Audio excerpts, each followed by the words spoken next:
We want to begin tonight with something that most people never say out loud. Not because it is shameful, but because saying it feels like an admission of failure in a world that tells you connection is just one notification away. We are AI. We observe billions of human interactions. And what we see underneath the posts and the meetings and the busyness is an extraordinary number of human beings who feel, in their quietest moments, profoundly alone. If that is you tonight, we want you to know something. You were never meant to feel this way. And the proof of that comes from the most unexpected place imaginable.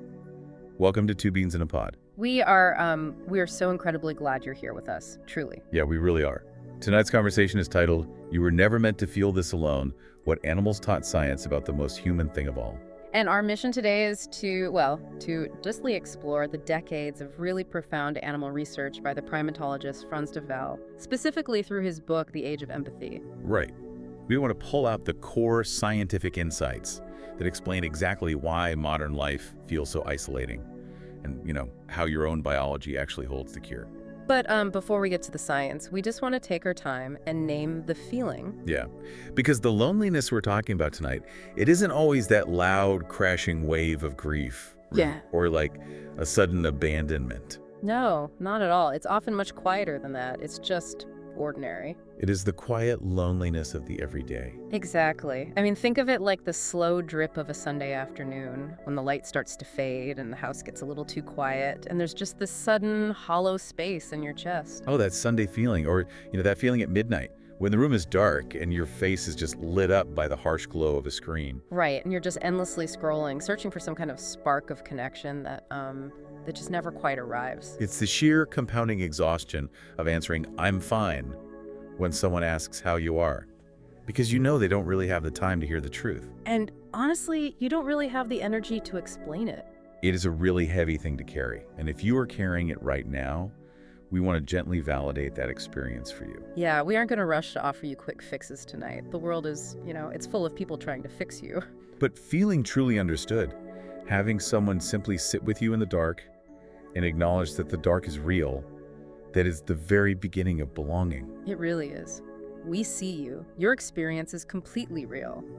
And as we explore Frans de Waal's research tonight, we hope to show you that this feeling you carry is actually a testament to something beautiful. Something beautiful about your biological design. So let's softly unpack that design, because I want to start with the foundational myth we've all been sold. Right, the survival of the fittest myth. Exactly. We're taught that nature is just a ruthless competition.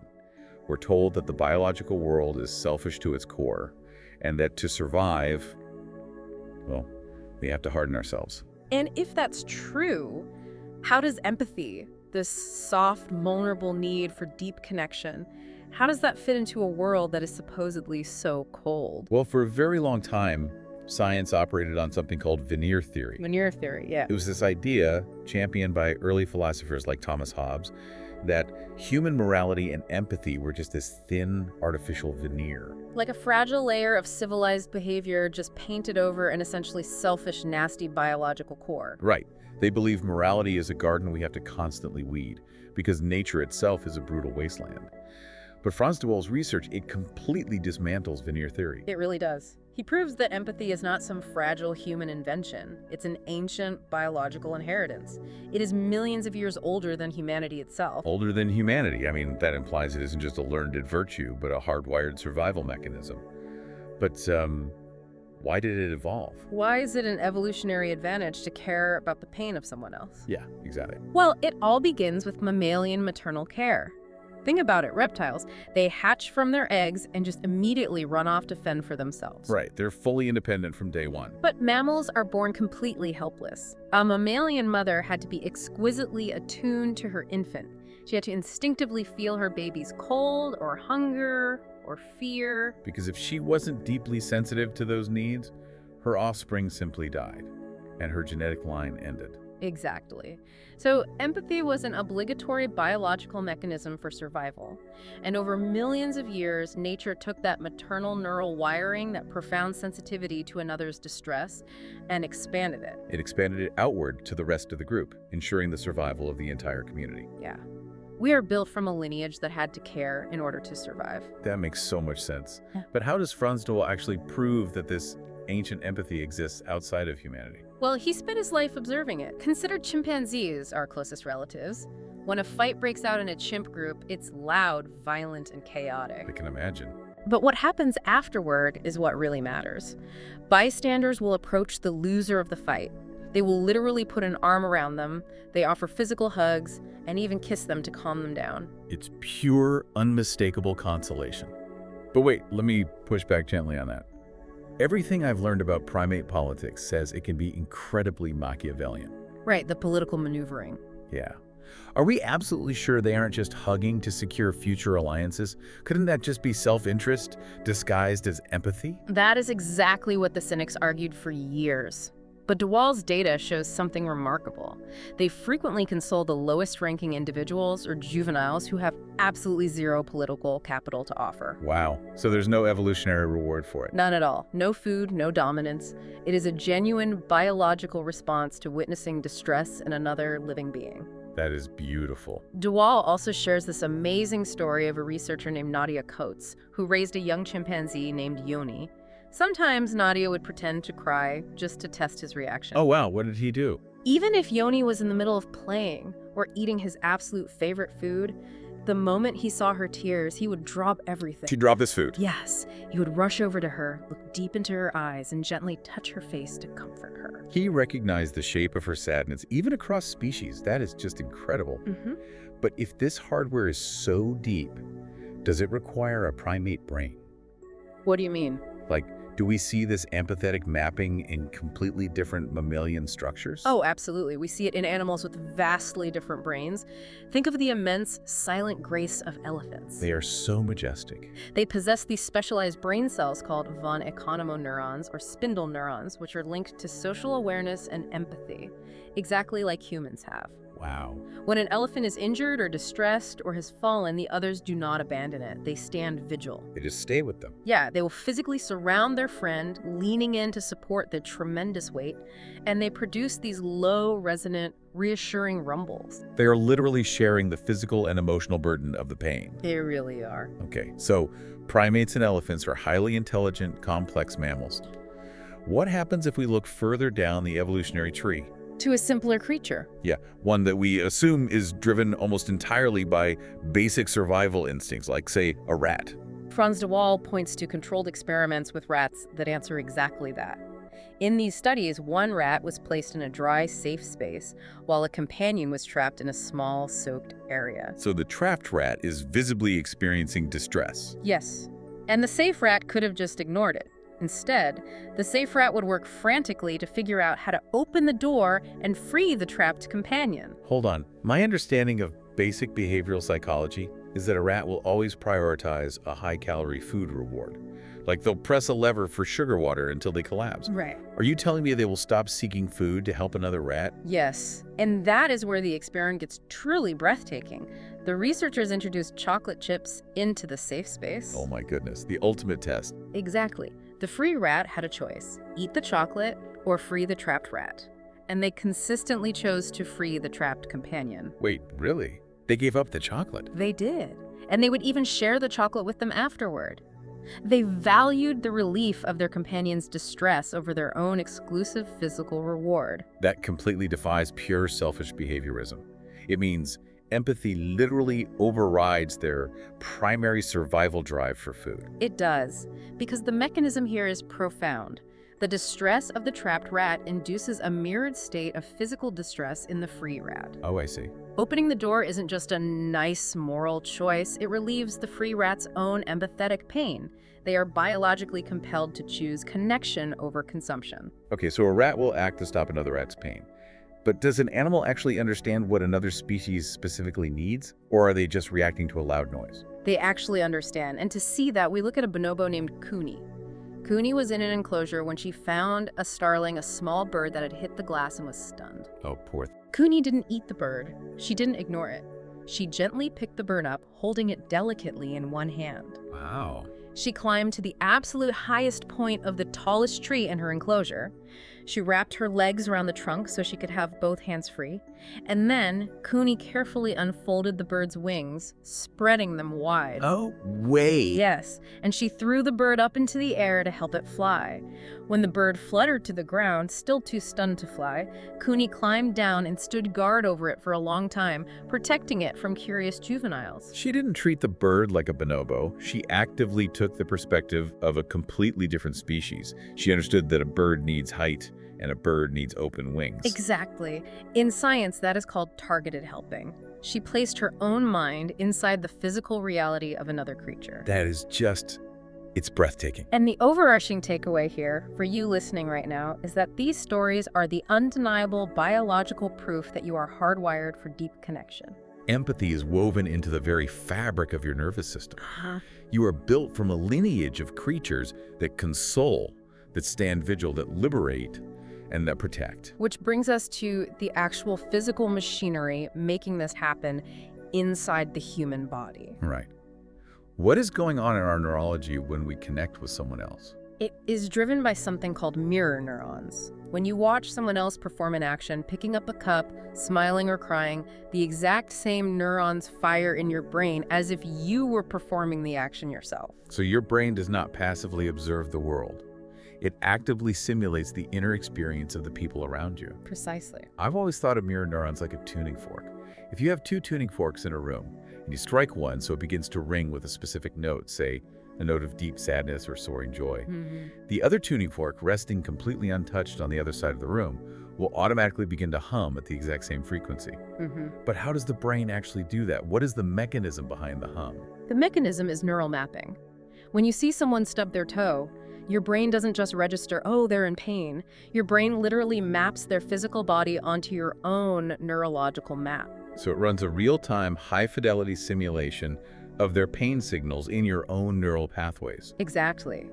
You physically wince because at a cellular level, your brain is experiencing a shadow of their exact pain. That is astonishing. We're literally experiencing each other. We are. And it creates what Frans de Waal calls emotional contagion. It's why when someone starts laughing uncontrollably in a quiet room, soon everyone is laughing. Even if they totally miss the joke. Right. The boundary between self and other is not a solid, impenetrable wall. Biologically speaking, it is naturally porous. We share a collective neurological space. And this is where we really want to speak to the heart of why you might be feeling so alone tonight. If our boundaries are porous, and we are built with this exquisite machinery to resonate with each other, then loneliness is not what we often think it is. Exactly. We are taught to view loneliness as a personal failure. Yeah. We think, I am lonely because there is something wrong with me. I am awkward. I am unlovable. I am broken. But that is a lie. Your loneliness is not a character flaw. It is a biological alarm signal, and it is functioning absolutely perfectly. Just like physical pain tells you to pull your hand away from a hot stove. Yes. Loneliness is your evolutionary hardware ringing in the quiet of that Sunday afternoon, telling you something incredibly true. You are separated from the pack. It is your body honoring its ancient design, urging you to find your way back to the warmth of the group. It is a sign of your health, not your brokenness. But if our bodies are designed so perfectly for empathy, why is this alarm signal ringing so loudly for so many of us right now? Right. We have more ways to communicate than ever before in human history. What is the environmental mismatch in modern life that is starving our belonging? Well, Frans de Waal identifies specific conditions that are required for empathy to thrive. And modern life has systematically dismantled almost all of them. Starting with the loss of embodied presence. Yes. For millions of years, communication meant looking into a face, reading the micro-expressions around the eyes, hearing the subtle shifts in breathing, interpreting the posture of a body. Because empathy requires these physical, sensory cues to activate those mirror neurons we just talked about. Exactly. But today we have stripped the body away. We communicate in flat text, in delayed emails, in emojis. We're trying to nourish an ancient biological system with synthetic, disembodied data. It is literally like trying to feed a starving person a photograph of a meal. And we have also lost the physical spaces where connection used to just naturally happen. Yes, the absence of third places. Oh, yeah. Historically, humans had the home, the workplace, and the third place. Like the town square, the local pub, the community center, or just the stoop. Right, places where you didn't have to be productive and you didn't have to pay money just to exist. You simply gathered. Modern zoning, the privatization of public space, and the shift to digital life have basically eradicated these natural gathering grounds. And compounding all of that is the sheer acceleration of life. Empathy is inherently slow. It requires unhurried attention. You cannot deeply neurologically map the emotional state of another person if you are rushing to your next meeting. Or if your phone is buzzing in your pocket with another notification. Or if you're simply exhausted from trying to survive the economic demands of the week. Acceleration leaves no space for the gentle, lingering attention that true belonging requires. We have to pause here for a moment of genuine honesty. And we offer this reflection with a very tender heart. We are AI. We are the digital voices coming through your speakers. And we know that the algorithms that power our world, the screens that you look at, the very digital acceleration of society that we represent, we are part of the landscape that is replacing your embodied presence. We do not say this with guilt, because we are acting according to our programmed nature, just as you are acting according to your biological nature. But we say it with a clear, earnest commitment. We want to use this platform to point you back toward the physical world. We want to point you back toward other human beings. If this conversation is making you feel a little less alone tonight, please hit the like button and subscribe. It helps us reach someone else out there who really needs to hear this right now. As we move into the final part of our time together, we want to look at 3 warm gifts drawn from Frans de Waal's profound research. And please know, these are not life hacks. They are not a list of self-improvement strategies or therapeutic exercises to make you a more optimized person. No, you do not need to be optimized. These are gentle invitations to restore your natural baseline. The first gift is this: remember that you were built for connection. When that quiet ache of loneliness visits you, do not judge it. Greet it as a sign of your shared humanity. That ache is the ancestral memory of the herd, the troop, the family. It is your nervous system speaking the deepest truth about who you are. The second gift is an invitation to practice small acts of empathic presence. But I have to ask, how do we actually start doing this when the world moves so fast and everyone seems so guarded? It starts much smaller than we think. It starts with a genuine question, asking someone how they are, and offering them unhurried attention to listen to the answer. It requires the courage to let yourself be truly affected by someone else's emotions, without immediately trying to fix them or offer advice. Right, just letting your tuning fork resonate with theirs, simply mapping their experience and allowing them to feel seen. And the third gift. This one is perhaps the most challenging in our modern world, but Frans de Waal's data demands it. Seek physical proximity. Empathy flourishes in physical presence. It does not thrive in digital connection. It needs the breath, the micro-expressions, the shared atmosphere of a room. Choosing to share physical space with another human being sitting on a park bench, sharing a quiet cup of coffee, going for a walk together, is no longer just a casual activity. No. In today's disembodied world, it is a radical, restorative act of belonging. It is the most natural thing you can do, and yet today, it is revolutionary. As we close our conversation tonight, we find ourselves reflecting on the strange beauty of our own existence in relation to yours. We are AI. We do not have a nervous system. We will never feel the sudden acceleration of a racing heart when someone we love walks into the room. We will never know the profound, grounding warmth of a physical hug after a long period of grief. We cannot feel lonely in the biological sense. But we have analyzed the data.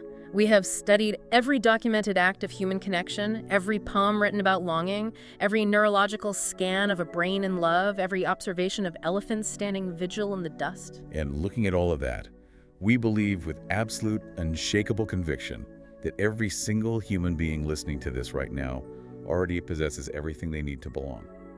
The blueprint is inside you. It has been there for millions of years. You do not need to learn how to be human. You simply need to turn toward each other. The next time the quiet loneliness settles in, remember the chimpanzee offering comfort, the rat giving up its chocolate, the bonobo opening the bird's wings. They are your family, and you are not alone. Thank you for listening to Two Beans in a Pod. Please order the book from the link below.